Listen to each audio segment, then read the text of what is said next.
UP सरकार से DMK ने समर्थन क्या वापस लिया? समाजवादी पार्टी बीजेपी को लेकर मुलायम संकेत देने लगी है।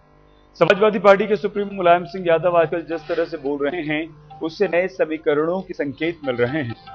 सांगली में कल मुलायम सिंह यादव ने समान विचार वाले दलों को आगे बढ़ने को कहा। बीजेपी पर यह मुलायम का नर्म रुख है। केंद्र में भी आगे रहेगी गठबंधन सरकार, ये कहा। और तीसरे फ्रंट की सुगबुगाहट फिर से तेज हुई है। मुलायम ने कहा कि केंद्र में फिलहाल गठबंधन की सरकार चलने वाली, ऐसे में वक्त आ गया है कि समान विचारधारा वाली पार्टियां सामने आए। सुनिए क्या कहा मुलायम। एक दूसरे के आग आप जा नहीं पाएंगे। पूरे देश में स्थिति बन गई।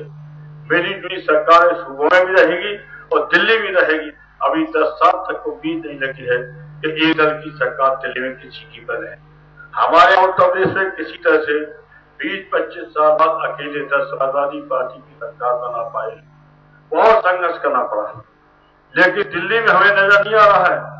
आप लोग बैठे, कांग्रेस के लोग बैठे और यहाँ पे पवार साहब की पार्टी के नेता बैठे, मेरे साथी बैठे, कोई ना राजनीति बैठे है। मेरी यूनियन सरकार का जमाना आ गया है। इसे अपनी अपनी ताकत बढ़ा करके विचारों के आधार पर पहले ही चुनाव से पहले मिल के लड़ते हो तो विचारधारा पहले ही, कार्यक्रम पहले ही बना लो।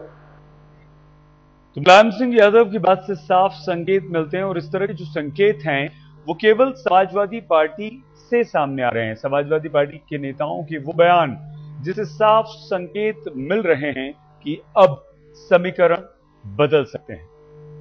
सबसे बड़े नेता ने कहा मुफ्ती अरवानी साहब ने बहुत बुरा हाल है यूपी का, भ्रष्टाचार बढ़ गया है, अधिकारी नियंत्रण में नहीं है। और ये नहीं सब कहा है। मैंने आते टेलीफोन किया कि हर अरवानी जी ने मुझे कहा बुला के अपनी चेयर में सुधारो। मैं चाहता हूँ यूपी सुधर बना रहे आपके कब्जे में, हमें कोई आपत्ति नहीं। इसे सोचना पड़ेगा जो मिनिस्टर बैठे हैं, ये मिनिस्टर क्या कर रहे हैं, इनके विभागों में क्या हो रहा है। अब हमको समीक्षा करनी पड़ेगी। अरवानी जैसा नेता हमसे कहें तो नहीं, अरवानी जी कभी झूठ नहीं बोलते हैं, हमेशा सच बोलते। मैंने कई बार कहा अरवानी भाषण में भी कहीं भी गलत नहीं बोलते। तो सही खबर है, मैं दोबारा उससे मिलूंगा और मिलकर के और देखे भी पूछूंगा। अरवानी देश के बड़े नेता हैं, ये कहना कोई तारीफ तो है नहीं। और ये कौन डिनाई कर सकता है कि देश के बड़े नेता नहीं, ये सब कोई मना कर सकता है। इससे बेहतर थी सरकार, तो एवरीबॉडी नोज इट। इसमें रोजाना एक घोटाला आ रहा है। देखिए, निश्चित रूप से हिंदुस्तान में भाजपा और कांग्रेस को लोग पसंद नहीं कर रहे हैं और आप देख रहे हैं कि हिंदुस्तान की जनता किसी विकल्प को तलाश रही है।